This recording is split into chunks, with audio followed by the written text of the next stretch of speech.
you talked about doing research. Hmm? What does that research entail? Just on the internet? No, I go and talk to people all the time. And let's talk about research. Is it research for the product? Is it research for the industry? There's trade associations. Why don't I go to a trade association? There's shows for every industry you can possibly think of. And there's specialized shows. There's more trade shows probably now than there ever were in the history of our country. I'd go to some of those shows and find out what they're doing. I'd look at trade associations and go and want to be in one of those trade associations. I want to know what everybody else is doing.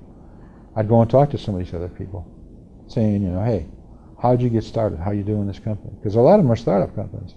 I'd go and talk to them because they're not going to be a direct competitor, but there might be something you see that could be useful. If I'm doing research on venture capital, I'm going to go talk to some of the CEOs of the companies they financed. I want to go talk to them. I don't want to just look at the internet and find out what they did. I also look for strategic partners. Always look for strategic partners. And the best way to do that is I do my research by looking at the annual report. I look at who their lawyer and accountant is, and I go to a lawyer and accountant and say, hey, I'd like to have breakfast with the CEO of this company. If you're going to be in my law firm, because I'm going to be this big company, how about helping me? That doesn't always work. So you go to the law firm and you say, gee, I really want to work with you, Arthur Anderson, but Price Waterhouse is going to introduce me to Motorola. And Anderson says, but that's my accountant. You say, but you didn't want to introduce me to him. They're willing to make me introduce me. So you have to be very, very creative as the entrepreneur starting a company today.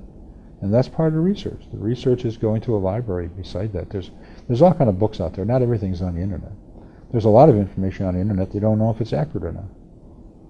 It's a good place to start on the internet. And the library is certainly a great place to go.